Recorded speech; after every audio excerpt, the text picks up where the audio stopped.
weekend edition. Pittsburgh, really, really grateful to have Brian Cook here and Jim Frazier. And I know you both are very busy, so I don't really have to share very much. I know most of the folks here in Pittsburgh and worldwide know you both, so can you share a little bit?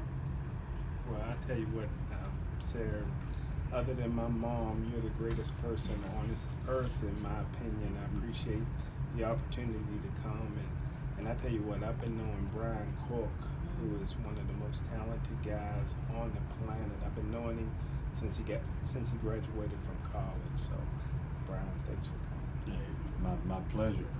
Jim, it's always a pleasure being with you, Sarah. So much. Thank you so much for having us on.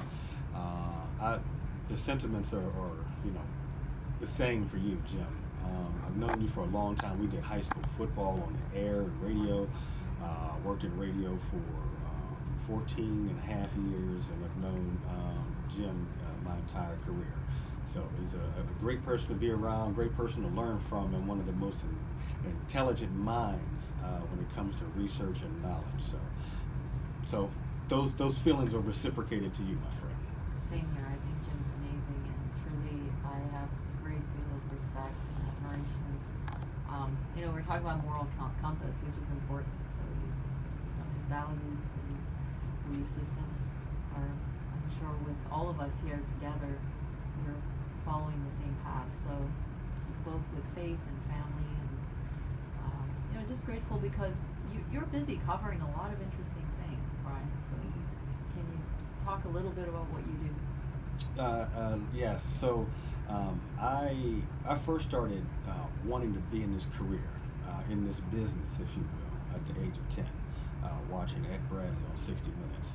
We'd be running around all the time, little kids, we're little boys, we're running and throwing rocks and building bike ramps and climbing trees and possibly even, whatever we were doing back then. But it was mandatory, not from my parents, but for me to go inside and watch this tremendous man on television.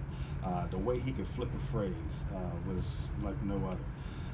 And then he was the catalyst for me starting my career. So, I've been able to cover up 7 Super Bowls, cover stories in Paris, France, and Cuba, and try to tell stories that people aren't telling on a regular basis. But one of the things that I really love covering on a regular basis now is the NFL, and trying to think outside the box on some of those stories, outside of the game. What are the players doing? What are the coaches? They're doing community work. They're doing great things. Same thing when we were in Paris. A group of journalists went over there. We talked about